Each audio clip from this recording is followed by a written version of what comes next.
Well done guys, and welcome to another wonderful session with me. So on today's episode we are going to be discussing on the many parts of the toolbox. So previously we discussed on this first two aspects of the toolbox. We talked about the pick tool, the shape tool, the crop tool, and the zoom tool. So on today's episode we are going to be talking about the freehand tool and these other options here, all of these other options here. So I'm going to be talking about each and every one of them one after the other. So to start with, we're going to start with the freehand tool, and then we'll move on to the next and the next and the next and the next. Do you understand? So basically that's all we're going to be discussing for today. So now with that being said, let's just quickly up onto what we're going to talk about right now. So now to start with, let's start with the freehand tool. So basically this is the freehand tool. You can see my mouse hovering around. So basically this is the freehand tool, and on the freehand tool, what do we use the freehand tool to do majorly? So basically the effect of a freehand tool is to personally draw out lines, to trace out outlines. You understand? To trace out things, to draw out things, and basically even with the freehand tool can also use the freehand tool to achieve something like removing backgrounds. Do you understand? So with this freehand tool, just think a freehand tool like your pen. Remember your pick, I told you earlier when we were discussing on the pick tool, I told you think the pick tool as your hand, like pick and drop as your hand. So now for freehand tool, think the freehand tool as your pen. You use your hand to pick a pen, then you use the pen to draw out things. Do you understand? So basically that's just what you should just think as the freehand. So must just feel or think of freehand tool. With first thought that should come to your mind, it should be I'm drawing out something with a pen. Do you understand? So like I also want to also quickly take us back to when we were young. You understand? When we were young, remember when I think elementary or nursery or primary, whatever kind of, then there is this kind of ideology we always have where we just see like something we like, let's say a shape, or an image or whatever, we just quickly pick out a pen or pencil and just trying to like trace out the edges to bring out the main shape out, to bring out the main object out.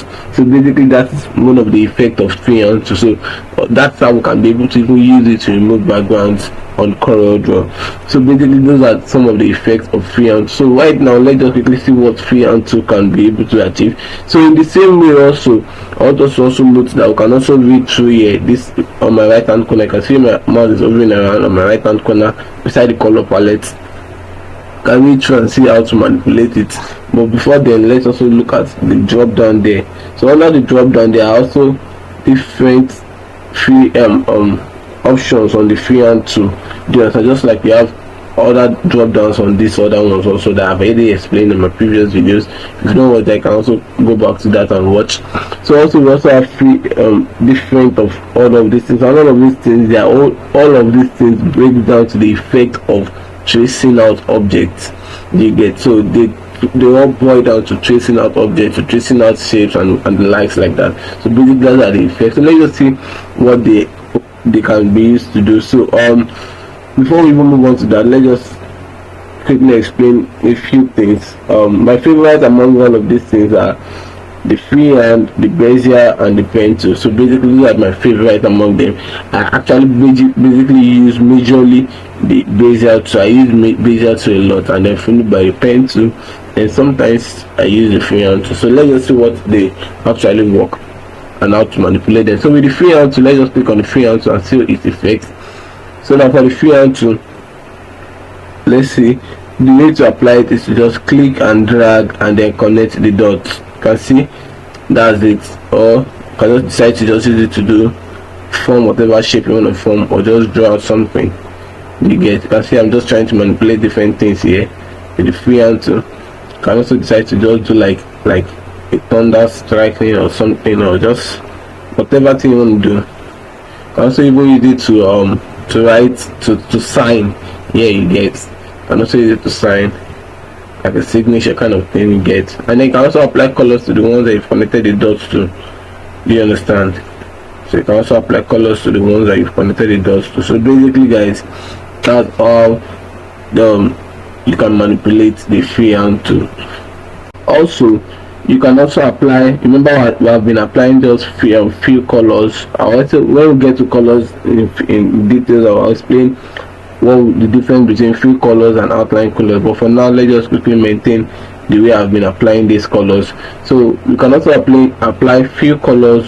Actually, few colors simply means inside color, do you understand, and then outline color. So for example, we'll be applying few colors to these two that have been connected. What if I want to also apply outline color to these ones that have not been connected with two dots? You just simply right click on the color palette, just right click on any one. Let's say I want to right click on this blue, just right click. Immediately I've applied my blue color to it. Next I want to apply color to this one. First of all, select what I want to apply color on. Remember, first of all, select what you want to apply color on, and then come over to your color palette and then apply the color. So if I should apply, let's say this purple, now you can see it's not showing because this one is not connected. Now for you to apply a color for it to be connected, is because now it's showing as an outline. You get, I've applied the purple color here. You can see it's not applying here. Now the reason, this is what I'm explaining now, is that this particular one is not connected to the dot, unlike these other ones that have been connected. Do you understand? Just like you going through a tunnel, or let's say you're going through a circle, and the circle doesn't have a close and open, a close and beginning. Do you understand? Like a circle that's not connected, it's not a circle, it's just still a line. It's still called a line. Do you understand? So basically, for it to be connected, and then you can see the circle and apply the effect of the color, you have to first of all connect the dots here and then apply the color. But if the dot is not connected, then what you apply is an outline color. And to apply an outline color is just simply right click on the color palette, whichever color you want to choose. So I'm right clicking on this one now, and you can see it has applied. Why? Because it is an outline color. But assuming it's a fill color like this one now, and this one that we have here, which the dots are connected, then I don't need to right click. All I just need to just do is just left click on the color that I want, and automatically it gives me the color because it is connected. The dots are connected. You get. So the same way, if I want to apply to this one now I can see this one is not connected. The nodes are not connected. So what I just need to do is simply to right click on the color that I want. Do you understand? So basically that is the effect for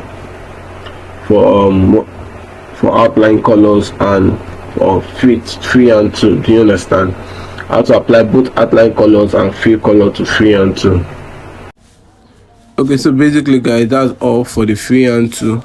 Right about now, we're still going in our next video. You're going to see me explaining more on the bezier and the pen tool. So I'm still going to make series of videos. I'm trying to make sure that these videos are short and precise itself. Do you understand? So in our next series of videos, we're going to talk about the bezier tool and the pen tool before we move on to the next. So see you in our next video.